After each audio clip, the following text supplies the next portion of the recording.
আসসালামু আলাইকুম রহমতুল্লাহ। প্রিয় বন্ধুগণ, অত্যন্ত দুঃখের সাথে আপনাদের সামনে আজকে আসলাম দুটি কথা নিয়ে। কথাগুলো শুনে যাবেন। তো আমি বেশ কিছুদিন আগে একটি ভিডিও দিয়েছিলাম যে মানুষ রাস্তার যে ডিভাইডার আছে, আইল্যান্ড আছে, এগুলো লাফায় লাফায় পার হয়ে কীভাবে রাস্তা পার হয়। আমি কিন্তু বারবার সতর্ক করেছিলাম যে দেখুন, এই যে আপনারা যেভাবে পার হচ্ছেন, এটা কিন্তু কোনো ক্রমেই ঠিক না। আপনার জীবনের অনেক দাম।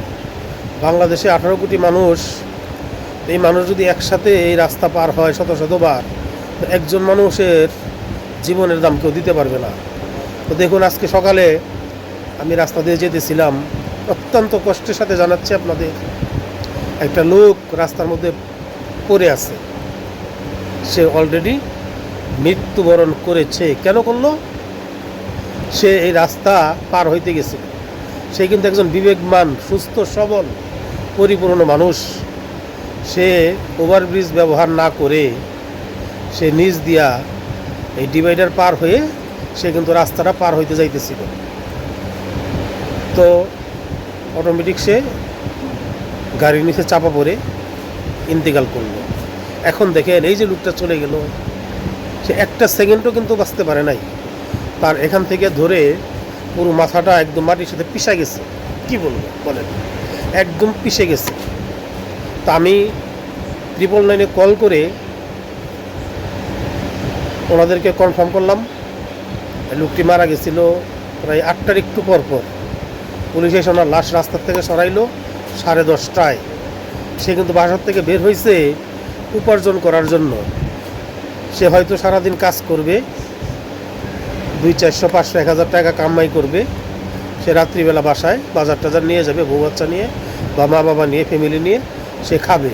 তো কি হলো? সে কিন্তু বাসায় আর যেতে পারলো না। তো সে তো চলে গেল তার জীবন নিয়ে। এখন তার পরিবারটার কি হবে?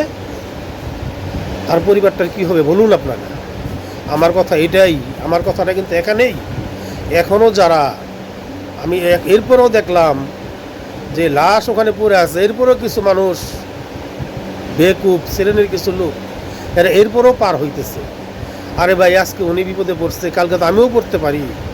আরে ভাই, আমার এখানে 3টা ফ্লাইওভার, 3টা ওভারব্রিজ, ফুট ওভারব্রিজ, আপনি যেইটা পছন্দ হয় সেটা দিয়ে ওঠেন। পাশাপাশি সাভার বাজার বাস স্ট্যান্ডের মধ্যে 3টা ওভারব্রিজ, আপনি যেটা দিয়ে খুশি সেটা দিয়ে পার হন না ভাই। কি সমস্যা আপনার? ভাই, এর থেকে বের হয়ে আসেন। আমরা কবে সচেতন হব? তো আসুন সচেতন হই, অপমৃত্যু যেন না ঘটে। মরণ যখন আসবে তখন তো মরতে হবে।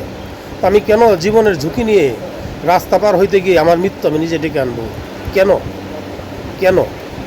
আসুন নিজে সচেতন হই, নিজে অন্যায় করব না, অন্যায়ভাবে রাস্তা পার হব না, অন্যকেও অন্যায়ভাবে রাস্তা পার হতে দিব না। যেখান থেকে আপনি দেখবেন আপনার সামনে কেউ পড়বে, আপনি সাথে সাথে প্রতিবাদ করবেন, এই আশা করি।